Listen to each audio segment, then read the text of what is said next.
brother. It's time to talk about the mother of all wrestling television programs.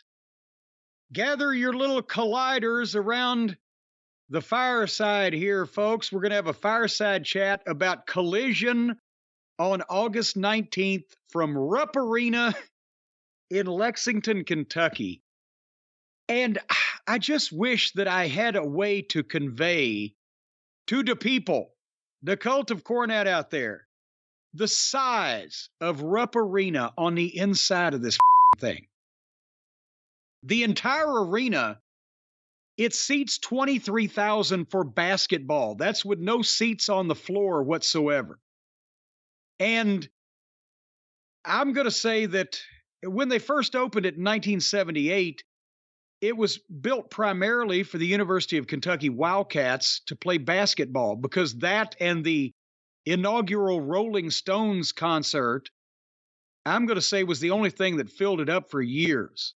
It's a huge building, and Lexington, I don't know about today, but when we used to pay attention, 20, 30, 40 years ago, because we were either trying to running, or thinking about running it, Lexington's a city of a couple 100,000 people, and it's got the college, right?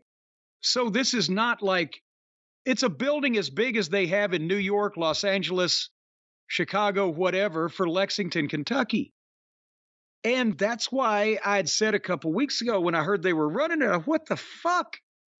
I know that Tony thinks he's over in college towns or whatever, but this is just, it's ridiculous. And as you could see, they did a good job of, dressing the place, but the entire upper deck was closed off and blocked off and darkened off or whatever, because that up there, it's all bleachers. It's not even individual seats. They have bleachers up in this. They can seat 10,000 people in that upper deck alone. So what they did was they put a curtain down the middle of the building, and then they only opened up the floor and the lower bowl, and then they didn't put anybody on the side with the hard camera.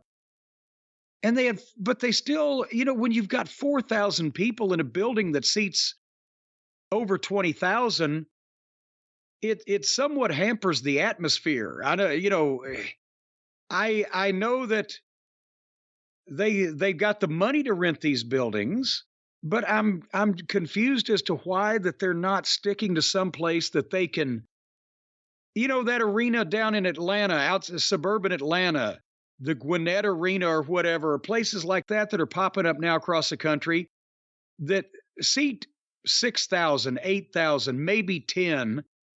And you could get in there and not only spend less on rent, but also it would be a better atmosphere, would it not? Than these giant NBA buildings with a quarter or fifth of a house. When Vince couldn't get people in the buildings, he went to smaller buildings for TV again. Mid-Hudson Civic Center, whatever it may be.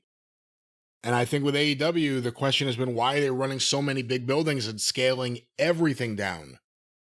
And sometimes it kills like you said, if you have that many people in such a big building, it's not going to sound as good as if you had less people in a smaller building. Yeah, it's the acoustics. It's the way the guys feel. It affects the way you feel when you're working.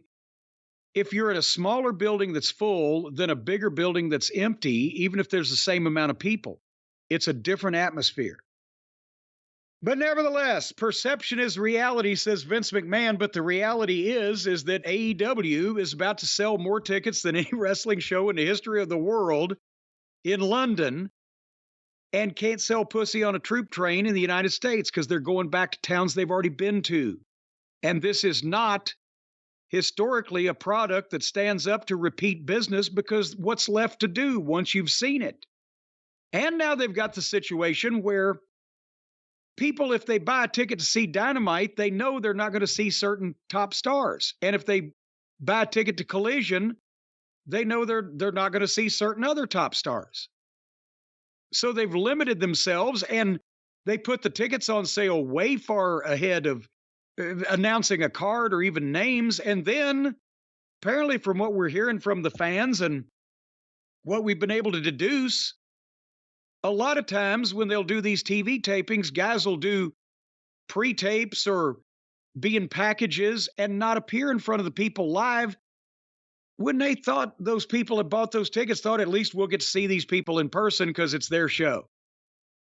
So all that contributes to too often familiarity breeds contempt, not being a Dynamite live event viewing experience to begin with, no pun intended on the Dynamite, because it was too geared for television, and then coming back too quick to the same place you've already been.